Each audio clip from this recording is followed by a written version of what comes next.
বিজনধরের স্মৃতির প্রতি গভীর আন্তরিক শ্রদ্ধা জ্ঞাপন করছি, তার পরিবার পরিজনদের প্রতি সমবেদনা জ্ঞাপন করছি।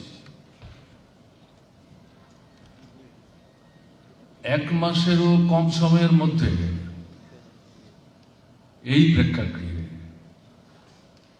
এ ধরনের দ্বিতীয় সভায় আমাদের উপস্থিত থাকতে হবে, এটা ভাবনার অতীত।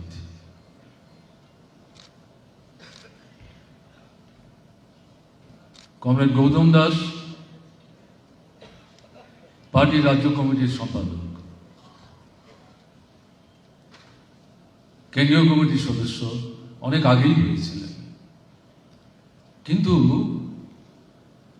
প্রথম যে টার্ম সেটাই তিনি সম্পূর্ণ করে যেতে পারলেন না।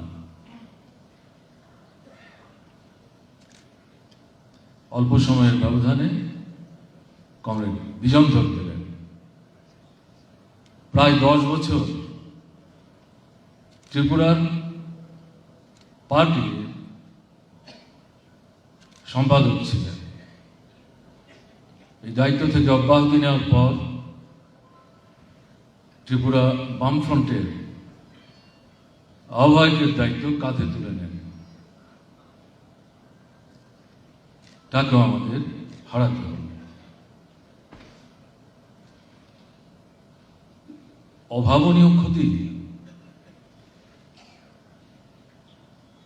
মার্ক্সবাদী কমিউনিস্ট পার্টি ত্রিপুরা এবং দেশের জন্য, বামপন্থী আন্দোলনের জন্য, গণতান্ত্রিক আন্দোলনের জন্য। আমরা কমিউনিস্টরা যেখানেই কাজ করি না কেন, আন্তর্জাতিক এবং তার সাথে জাতীয় দৃষ্টিভঙ্গি নিয়েই আমরা কাজ করি। কমিউনিস্টরা করবেন না, একটা অঞ্চল ভিত্তিক সংকীর্ণ দৃষ্টি নিয়ে কাজ করতে আমরা অভ্যস্ত না। তাই বলছিলাম, গৌতম দাস এবং বিজনধরের চলে যাওয়া, অনুপস্থিতি শুধু ত্রিপুরার ক্ষতি না, এবং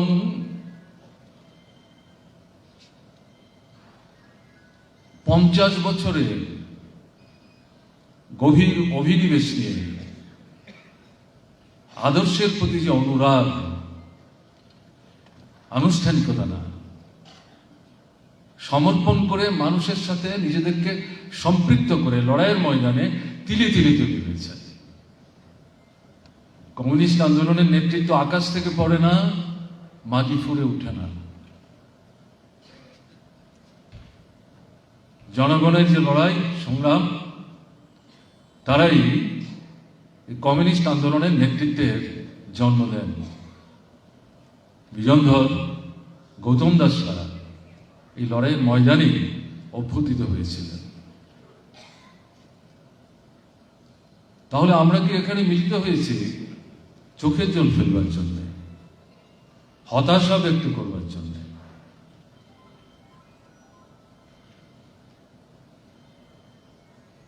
এর জন্য কিন্তু আমরা এখানে মিলিত হইনি।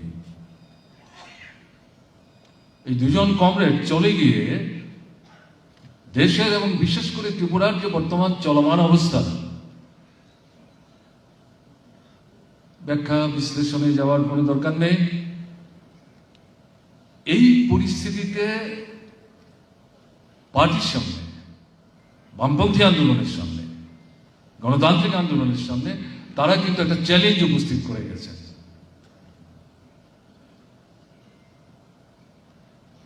শ্রেণী সুসংহত, সুস্থ সমাজ তৈরি করবার লক্ষ্যকে সামনে রেখে যে সংগ্রামে আমরা ব্রতী, তার কোন স্তরে আমরা এখন উপনীত সেই মূল্যায়ন বিশ্লেষণ আমরা যাচ্ছি না, কিন্তু হাঁটতে হবে অনেক দূর।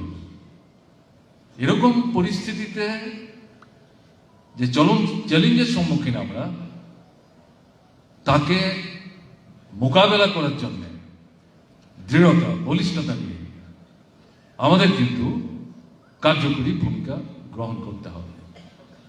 এখানে চোখের জল ফেলবার কোনো সুযোগ নেই।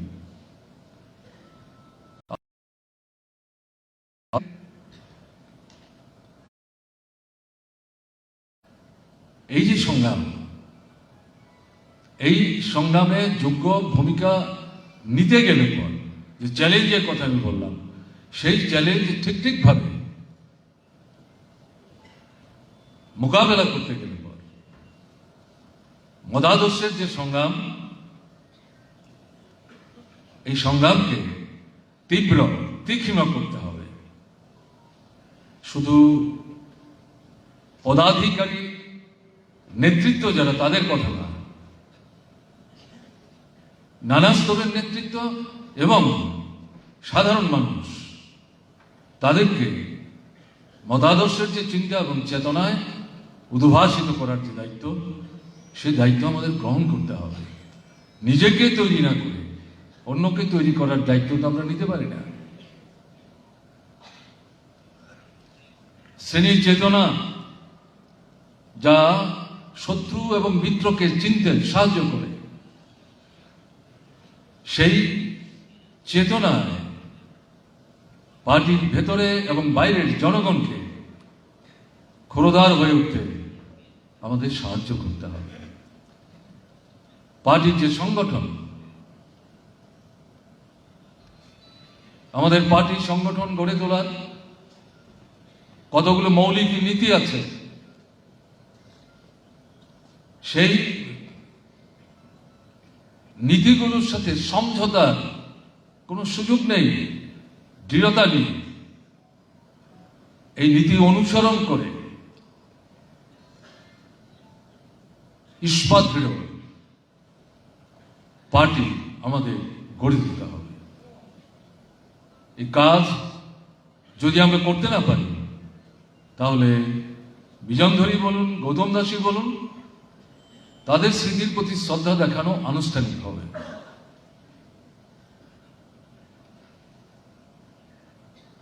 একই সাথে সংগঠন লড়াই ছাড়া, সংগ্রাম ছাড়া, শ্রেণী এবং গণসংগ্রাম ছাড়া গড়ে উঠতে পারে না, প্রশস্ত হতে পারে না, সুসংহত হতে পারে না। তার জন্যে শুধু নিয়ম কানুন নীতিমালা অনুসরণ করে সংগঠন করো, কিন্তু জনগণের দিকে আমাদের নজর থাকলো না। এই বিষয় সম্পর্কে সজাগ থাকতে হবে। একেবারে গ্রামাঞ্চলে নির্দিষ্ট এলাকার জনগণের মধ্যে বিরাজমান জ্বলন্ত যে সমস্যা, তার বেঁচে মরে থাকার প্রশ্নের সাথে যুক্ত, সেই বিষয় থেকে শুরু করে জাতীয় স্তরে সাধারণ মানুষের জীবনে আজকে অর্থনৈতিক ক্ষেত্রে যে আক্রমণ, অন্যান্য বিষয় আমি নাই বা বললাম, বিপন্নতা তৈরি করেছে, তার থেকে মানুষকে বের করে আনতে, বিকল্পের সন্ধান দিতে গণসংগ্রাম, শ্রেণী সংগ্রাম তাকে সুদৃঢ় করতে হবে। এটা বাদ দিয়ে পার্টি সংগঠন শক্তিশালী হবে, এটা কল্পনা। এই দুটোর মধ্যে যে সংমিশ্রণ, মিলন, এর মধ্য দিয়ে কিন্তু আমাদের এগিয়ে যেতে হবে। জীবনের অভিজ্ঞতা, সমাজের অভিজ্ঞতা, পার্টি জীবনের অভিজ্ঞতা, সাফল্য আছে, অসাফল্য আছে। সাফল্য থেকে যেমন আমরা শিক্ষা নেব, সাফল্যকে অতিরঞ্জন করে দেখবার চেষ্টা করব না, আবার অসাফল্য থেকে আমাদের শিক্ষা নিতে হবে। তাতে কিছু লুকিয়ে রাখবার সুযোগ নেই, গোপন করার সুযোগ নেই। তা যদি আমরা করার চেষ্টা করি, এটা নিজের সাথে নিজের লুকোচুরি খেলা হবে। সঠিক জিনিস পরিস্থিতির সাথে সাযুজ্য রক্ষা করে ত্রুটি, দুর্বলতা, অসাফল্যের কারণগুলো চিহ্নিত করতে হবে, সাফল্যকে সুসংহত করতে হবে। যেই কারণে অসাফল্য, সে কারণগুলো চিহ্নিত করে তার খামতিগুলো, ঘাটতিগুলো, অসম্পূর্ণতাগুলো, এগুলো যাতে পুনরাবৃত্তি ঘটতে না পারে, তার জন্যে সজাগ, সচেতন থেকে অহর্নিশ আমাদের কিন্তু কাজ করতে হবে। এটা যদি আমরা করতে না পারি তাহলে যারা ছেড়ে চলে গেলেন আমাদের, তাদের প্রতি শ্রদ্ধা প্রদর্শন কথার কথা হবে। লড়াইয়ের ময়দানে আপনার ঢেউয়ের উত্থান পতন আছে, কিন্তু এর মধ্য দিয়ে আমাদের নজর রাখতে হবে নূতন শক্তির যে উন্মেষ ঘটছে, চিন্তার দিক থেকে, চেতনার দিক থেকে, সংগঠন গড়ে তোলার যে বোধ এবং সাহসিকতা, আত্মকেন্দ্রিকতা মুক্ত, এদেরকে বাছাই করতে হবে। এদেরকে ভবিষ্যৎ দিনে যোগ্য নেতা হিসাবে গড়ে তুলবার জন্য এখন যারা নেতৃত্বের দায়িত্বে আছে তাদেরকে সবচেয়ে বেশি গুরুত্বপূর্ণ ভূমিকা নিতে হবে। এরাই হবেন পার্টির সম্পদ এবং এরাই হবেন গণতান্ত্রিক আন্দোলনের একটা গুরুত্বপূর্ণ ভূমিকা ভবিষ্যৎ দিনে নিতে পারার মতো যোগ্য কর্মী। এই কাজ করার মধ্য দিয়ে পার্টির নানা স্তরে, একেবারে কেন্দ্র থেকে শুরু করে আমি বলব অঞ্চল স্তরে, নেতৃত্বকে পরিস্থিতির সাথে সাযুজ্য রক্ষা করে গড়ে তোলার যে গুরু দায়িত্ব আজকে আমাদের সামনে উপস্থিত, সেই দায়িত্ব পালন করতে হবে। পুরনোদের মধ্যে যারা অভিজ্ঞতায় সমৃদ্ধ, তাদের একটা অংশ যেমন থাকবেন, নূতন রক্তের যে সমাবেশ পার্টিতে আমরা সমবেত করার চেষ্টা করছি, তাদের মধ্যে যারা সম্ভাবনাময়, এই উভয়ের সম্মেলনের মধ্য দিয়ে নেতৃত্ব গড়ে তোলার যে অভ্যাস আমাদের পার্টির জীবনে গড়ে উঠেছে, সেই অভ্যাস রপ্ত করে আমাদের কিন্তু নেতৃত্বকে একটা সুঠাম ভিত্তির উপর দাঁড় করাতে হবে। এ করতে না পারলে পর ধীরে ধীরে যে সুন্দর একটা সমাজ ভারতবর্ষের মাটিতে প্রতিষ্ঠিত করবার স্বপ্ন নিয়ে যারা ছেড়ে আমাদের চলে গেলেন, তাদের সম্পূর্ণ কাজটা আমাদের সম্পূর্ণ করতে হবে। এবং এটা তো আমাদেরও স্বপ্ন, কাজে সেই স্বপ্নকে পূরণ করতে গেলে পর এই দায়িত্বগুলো সম্মিলিতভাবেই কিন্তু আমাদের করতে হবে। ইতিহাসের স্রষ্টা জনগণ, লড়াকু জনগণ, সংগ্রামী জনগণ, কিন্তু ইতিহাসে ব্যক্তির ভূমিকাকে অস্বীকার করার কোনো সুযোগ নেই।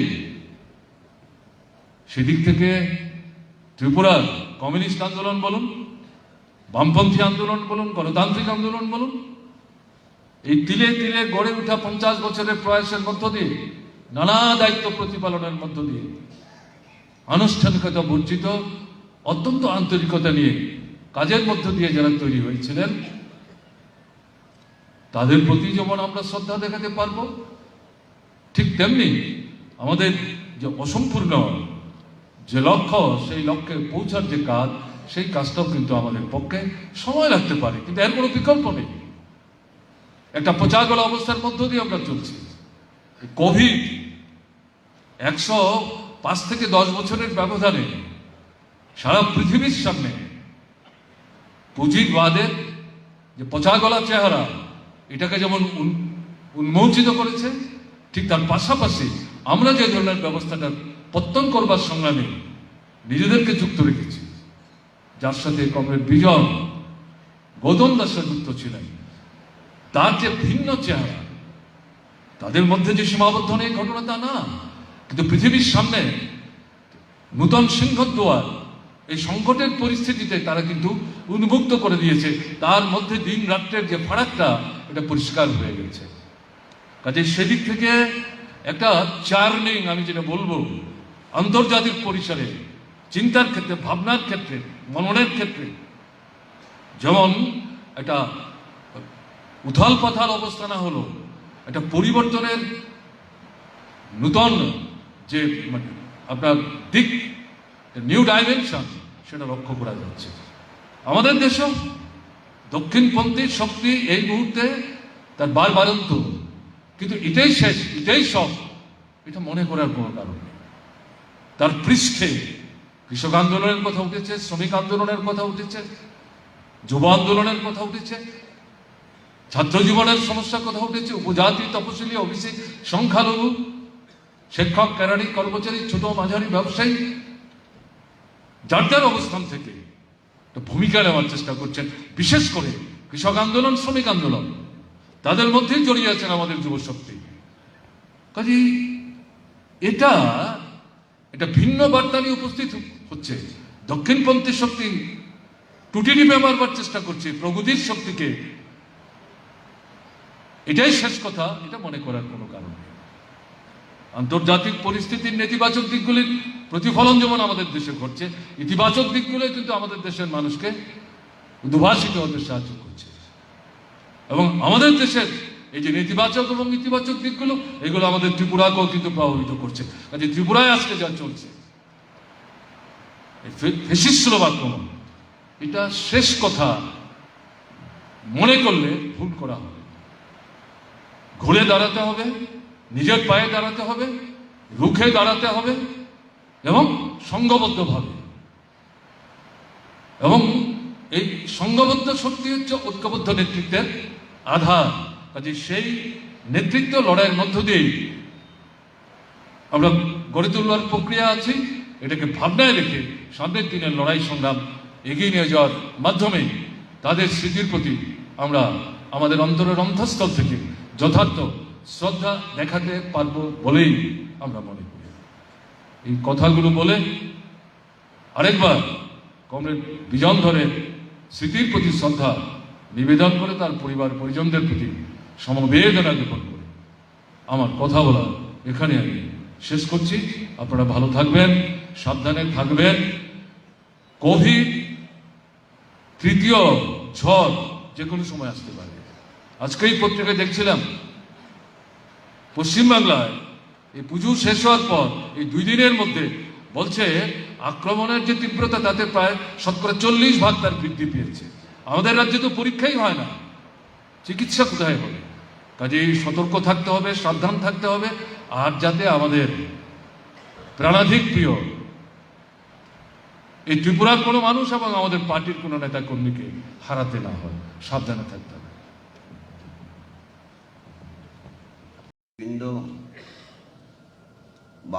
বামপন্থী দলের নেতৃবৃন্দ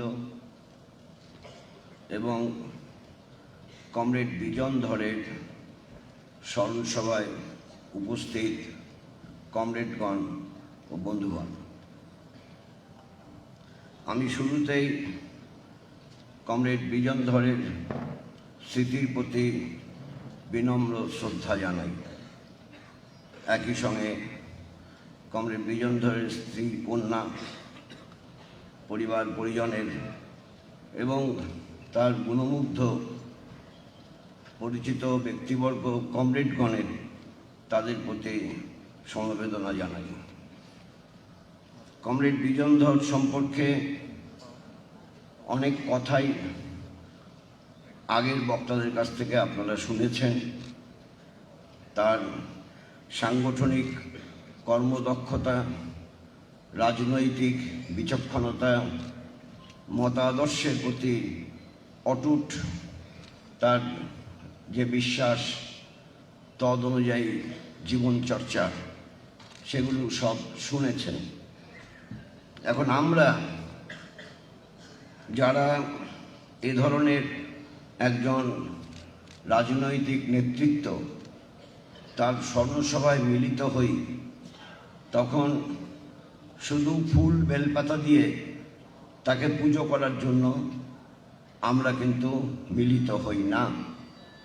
আমরা মিলিত হই তার জীবনের যে মহান কর্মযজ্ঞ, যা এই শোষণভিত্তিক সমাজ ব্যবস্থার বিরুদ্ধে লড়াই সংগ্রামে শ্রেণীশক্তির তার যে বিন্যাস, তদনুযায়ী শ্রেণীশক্তির ঐক্য সংহতি গড়ে তুলতে, গণ আন্দোলন বিকশিত করতে এবং শোষক ও শোষকদের শাসন ব্যবস্থার বিরুদ্ধে লড়াই সংগ্রাম সফলভাবে পরিচালনা করতে আমরা সংকল্পবদ্ধ হতেই মিলিত হই তার জীবনের যে মহান কর্মকাণ্ড তার থেকে শিক্ষা নিয়ে বর্তমান প্রজন্ম এবং ভবিষ্যৎ প্রজন্ম যাতে এই যতদিন শোষণ ভিত্তিক সমাজ ব্যবস্থা, অসাম্যের সমাজ ব্যবস্থা থাকবে, ততদিন লড়াই সংগ্রাম সংগঠিত করার কাজে নিজেদের সঁপে দেব এই শপথ গ্রহণ করার জন্য। তাই আমি যে কথা বলতে চাই যে ছাত্র আন্দোলনে বিজন ধরকে আমিও দেখেছি, তবে ছাত্র আন্দোলনের কাজের ব্যাপারেতেই প্রথম আমার ত্রিপুরায় আগমন। কমরেড মানিক সরকার যখন কনভিনার হলেন, এখানে ত্রিপুরা এসএফের এবং তারপর ভারতের ছাত্র ফেডারেশন গড়ে উঠল, সেই সময় থেকেই বিজন ধরের ছাত্র আন্দোলন সংগঠিত করা, ছাত্রদের নিজস্ব দাবি দেওয়া এবং ছাত্রদের দাবি যে শিক্ষার দাবির সঙ্গে ওতপ্রোতভাবে যুক্ত, অর্থাৎ শিক্ষা আন্দোলনের একটা অবিচ্ছেদ্য অংশ, তার সঙ্গে সম্পৃক্ত হওয়া এবং ছাত্র আন্দোলন গণ আন্দোলনের একটি অংশ, তাকে সেভাবে পরিচর্যা করা, সেই কাজে কমরেড বিজন ধর তার পারদর্শিতা দেখিয়েছেন, এ ব্যাপারে কোনো সন্দেহ নেই। কিন্তু এখন যে অবস্থাটা চলছে, কি দেশে সামগ্রিকভাবে কাশ্মীর থেকে কন্যাকুমারী, কচ্ছ থেকে কোহিমা, দেশব্যাপী, কি ত্রিপুরাতে, কি বাংলায়, কি অন্যান্য রাজ্যে, যেখানে মানুষের ওপর মানুষের শোষণ ব্যবস্থাটাকে আরও পাকাপোক্ত করবার জন্য কর্মসূচি নিয়ে তারা কাজ করে চলেছেন, তার বিরুদ্ধে লড়াই সংগ্রামে আরও বেশি মানুষকে যুক্ত করার প্রশ্নটা, এটা গুরুত্বপূর্ণ বিষয়।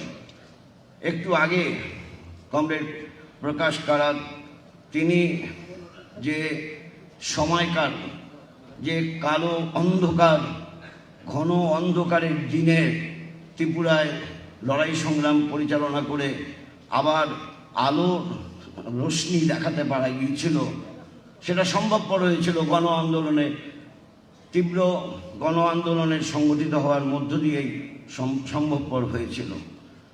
এখন ত্রিপুরায় যা চলছে তা এক কথায় তো এ কথা বলা যাবে না যে ত্রিপুরার মানুষ এখন খুব ভালো আছেন, ত্রিপুরার মানুষ বামফ্রন্টের আমলে খারাপ ছিলেন, এখন ভালো আছেন। এ কথা শুধু আপনাদের না, যদি বাইরে দাঁড়িয়ে জনগণকে জিজ্ঞেস করা হয় আর অকপটে তাদের বিশ্বাস অনুযায়ী কথা বলে, তাহলে বেশিরভাগই বলে উঠবে যে না, আমরা আগে ভালো ছিলাম, এখন আমরা ভালো নেই।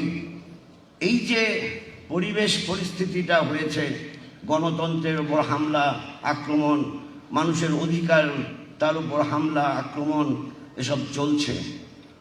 তার সঙ্গে যুক্ত হয়েছে মানুষের মধ্যে বিভাজন তৈরি করা, মানুষকে জাতের ভিত্তিতে বিভাজন, বর্ণের ভিত্তিতে বিভাজন, ধর্মের ভিত্তিতে বিভাজন। মানুষের এই যে বিভাজন, তার সঙ্গে তো কাজের সঙ্গে যুক্ত বিভাজনের প্রশ্ন আছে। এই অপশক্তি, তারা মানুষের ঐক্য, মানুষের সংহতি, এটা পছন্দ করে না। এবং ধরুন হঠাৎ করে শোনা গেল যে বাংলাদেশে সেখানে একটা হামলা হয়েছে, একটা ইসকন মন্দিরের ওখানে হামলা হয়েছে, খুব খারাপ হামলা হয়েছে, এটা ঠিক। কিন্তু হামলা যারা করেছে তারা মৌলবাদী। মৌলবাদীরা যারা হামলা করে, মৌলবাদের তো কোনো ধর্ম থাকে না, মৌলবাদের কোনো বর্ণ থাকে না, মৌলবাদী দৃষ্টিতে, ধর্মান্ধ দৃষ্টিতে এই কার্যকলাপ পরিচালনা করে।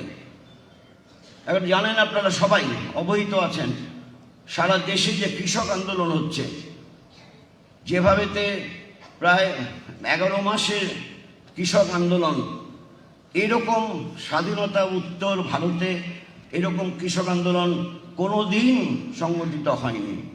সেই কৃষক আন্দোলনকে দমন করতে না পেরে, তাদের দাবি খুব ন্যায্য দাবি, সেই দাবি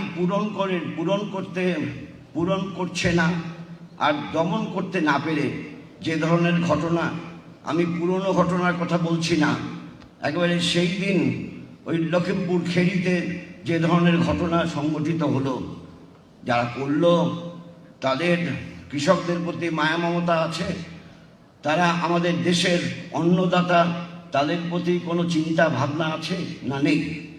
তাই কমরেড বিজনধরের প্রতি শ্রদ্ধা প্রদর্শন করতে যে আমাদের অবশ্যই শপথ গ্রহণ করতে হবে যে ত্রিপুরা একটা মানে পূর্বাঞ্চলের রাজ্যগুলোর মধ্যে একটা সর্বোৎকৃষ্ট প্রশাসন এবং মানুষের স্বার্থে কর্মসূচি রূপায়ণ করার লক্ষ্যে পথ চলার দিক থেকে উদাহরণ সৃষ্টি করেছিল।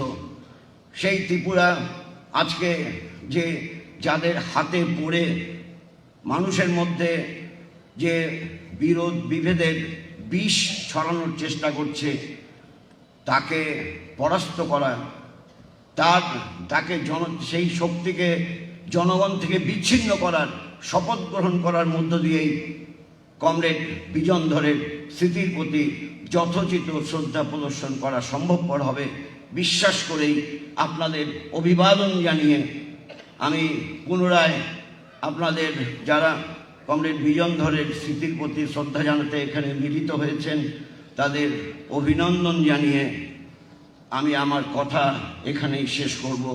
কমরেড বিজনধর, লাল সালাম।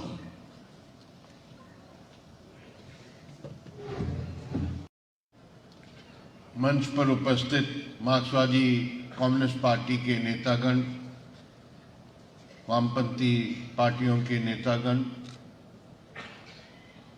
कॉमरेड बिजोनधर के परिवार सदस्य और साथियों,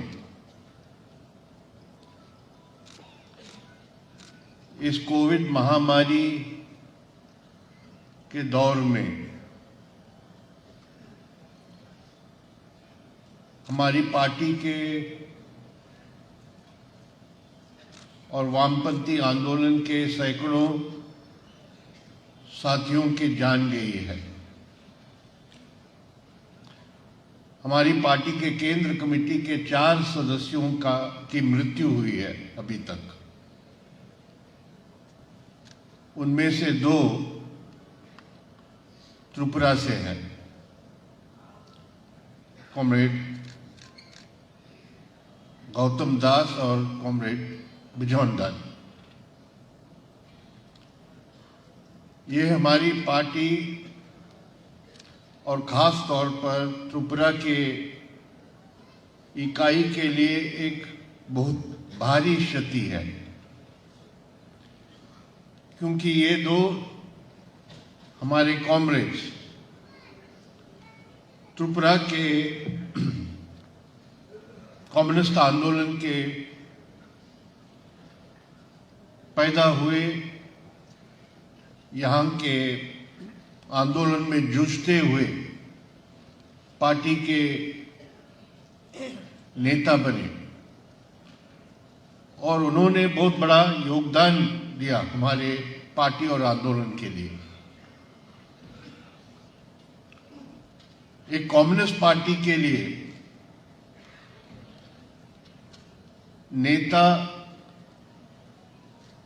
अचानक पैदा नहीं होता है, एक दिन में नेता बन के उभर के नहीं आता है। पूंजीवादी पार्टियों में कोई नेता बनता है तो उनका कुछ पारिवारिक खानदानी संपर्क होता है, संपत्ति होता है, जातीय कुछ पहचान या आधार होता है।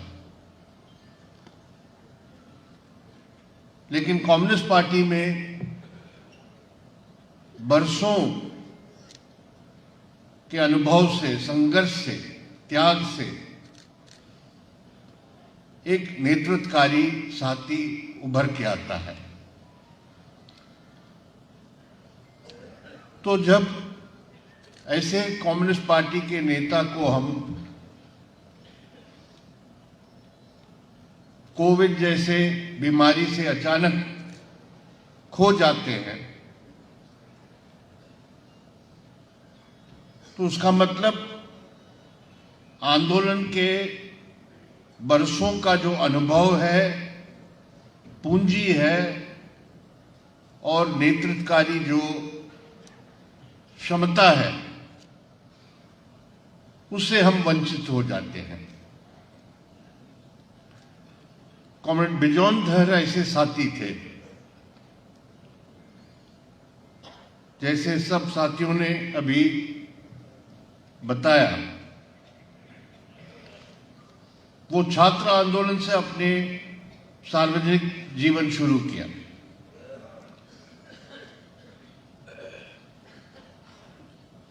जब स्टूडेंट्स फेडरेशन ऑफ इंडिया कायम हुआ 1970 में,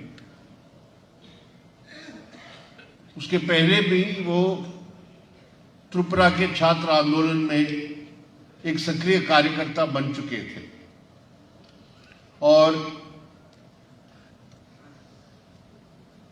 एसएफआई के नेता थे, अध्यक्ष बने। जब हम 1978 में यहाँ एसएफआई के सम्मेलन में पहले बार आया, तब कॉमरेड बिजोन धर यहाँ एसएफआई के राज्य कमेटी के सदस्य अध्यक्ष बने, प्रेसिडेंट बने। कॉमरेड मानिक सरकार उस समय सेक्रेटरी थे। और हमने देखा कि जिस तरह उनका जो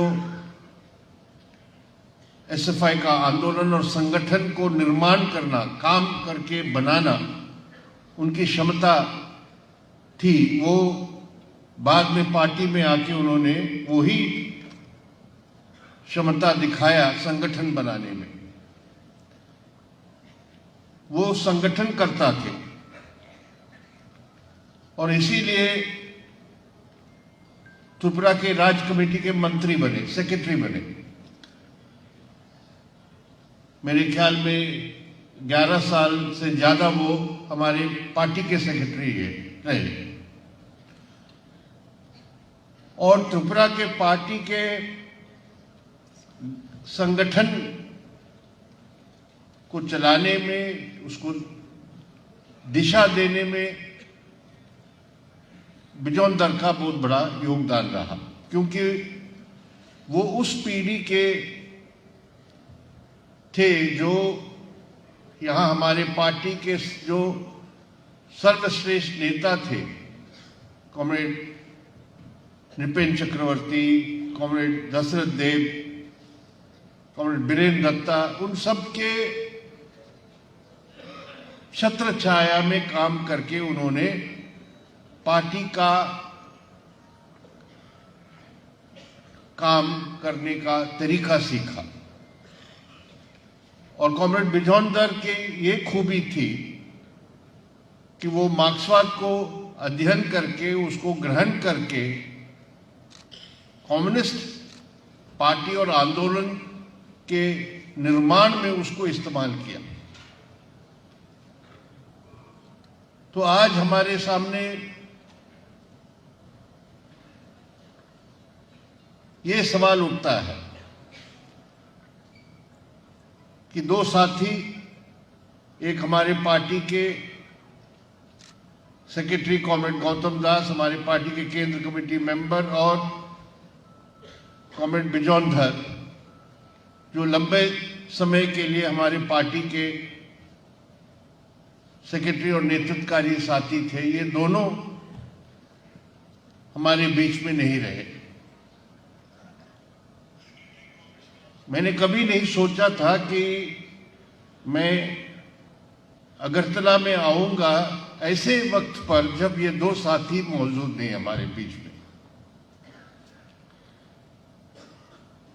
और ऐसे समय जब पार्टी और वामपंथी आंदोलन के सामने बहुत बड़ी चुनौतियां हैं। कॉमरेड बिजोंदर एक ऐसे नेता थे जब पार्टी और आंदोलन जब ऊपर के लहर तक पहुंच गया, तब भी वो पार्टी के नेतृत्वकारी काडर था और पार्टी को पीछे करने के लिए, दबाने के लिए, और जब हमारा आंदोलन में हमारा स्तर नीचे गया आतंक के कारण, हमले के कारण, जैसे 1988 से लेके 1993 तक 5 साल का आतंक जब था, उस समय भी वो पार्टी के नेता थे, उसके बाद भी नेता थे जब हमारा आंदोलन आगे बढ़ा। ये एक लीडरशिप का टेस्ट है, कैरेक्टर है। They are not only leaders when things are good, they are also leaders when we are in difficulties and attack. तो आज हमारे सामने त्रिपुरा में और त्रिपुरा के कम्युनिस्ट आंदोलन के लिए, वामपंथी आंदोलन के लिए, ये सब हमले के बावजूद हमारे यह पूर्ण विश्वास है, दृढ़ विश्वास है, क्योंकि हमारी कम्युनिस्ट पार्टी एक मार्क्सवादी लेनिनवादी पार्टी है, संगठन है। हम अपने सामूहिक काम से, हमारे सामूहिक कार्य प्रणाली से हम तमाम समस्याओं को, तमाम दिक्कतों को, तमाम चुनौतियों को सामना करके हमारी सामूहिक शक्ति से हम आगे बढ़ेंगे। तो यहां जितने भी कॉमरेड्स बैठे हैं, आप सब किसी न किसी रूप में कॉमरेड बिजोंदर के काम के शायरी, उनके नेतृत्वकारी जो काम का तरीका था, उसका अनुभव किया है। तो उसकी जो कमी है अभी उनके न रहने का, उसको पूरा करने के लिए हम अपने सामूहिक जो प्रयास है, कलेक्टिव हमारे एफर्ट से ही उसको हम दूर कर सकते हैं और पूरा कर सकते हैं। और अगर उस रास्ते पर हम चलते हैं, जो कम्युनिस्ट तरीका है कि हम सब मिलके अपने सामूहिक जो काम है, सामूहिक जो अनुभव है, सामूहिक जो चेतना है, उसको इस्तेमाल करेंगे, तो कोई भी ताकत नहीं है त्रिपुरा में और हमारे देश में, जितने भी प्रतिक्रियावादी ताकत है, जितने भी फैसिस्टिक ताकत है, वो हमारे आंदोलन और हमारे पार्टी को कभी दबा नहीं पाएंगे। ये दृढ़ता और सोच और संकल्प के साथ हमें कॉमरेड बिजोंदर को श्रद्धांजलि अर्पित करना चाहिए और ये संकल्प लेके कि हम अपने सामूहिक काम और ताकत से उनके न रहने की कमी को पूरा करेंगे, ये शपथ लेके हमें आगे बढ़ना चाहिए। और कॉमरेड बिजोंदर को मैं लाल सलाम करता हूँ।